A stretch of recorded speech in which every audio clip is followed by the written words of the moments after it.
वरुड तालुक्यातील बेसखेडा येथे घडलेल्या गोवंश चोरी प्रकरणाचा उलगडा करीत स्थानिक गुन्हे शाखा अमरावती ग्रामीण यांनी 2 आरोपींना अटक केली आहे। दिनांक 15 जानेवारी 2026 रोजी बेसखेडा रहिवासी तक्रारदार कृष्णाजी गुणवंत यावले यांनी वरुड पोलीस स्टेशन येथे दिलेल्या तक्रारीनुसार त्यांच्या 5 एकर शेत शिवारातील गोठ्यातून रात्रीच्या सुमारास अज्ञात चोरट्यांनी 3 गायी किंमत 60,000 रुपये चोरी करून नेल्या होत्या।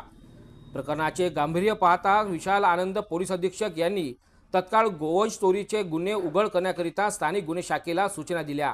यावर गुन्हे शाखा पोलीस निरीक्षक किरण वानखडे यांच्या नेतृत्वात विशेष पोलीस पथकाने तपास सुरू केला।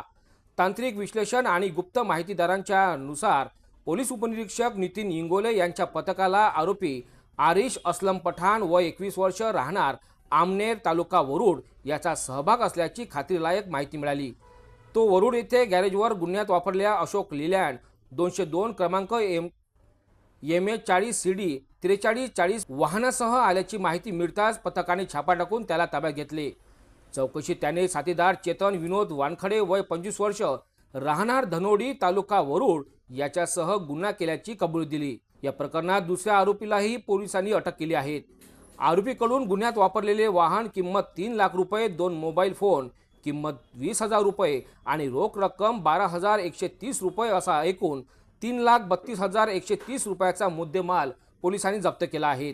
या कारवाईमुळे वरुड तालुक्यातील गोवंश चोरी प्रकरणाचा यशस्वी उलगडा झाला असून दोन्ही आरोपींना पुढील तपासाकरिता वरुड पोलिसांच्या ताब्यात देण्यात आले आहेत।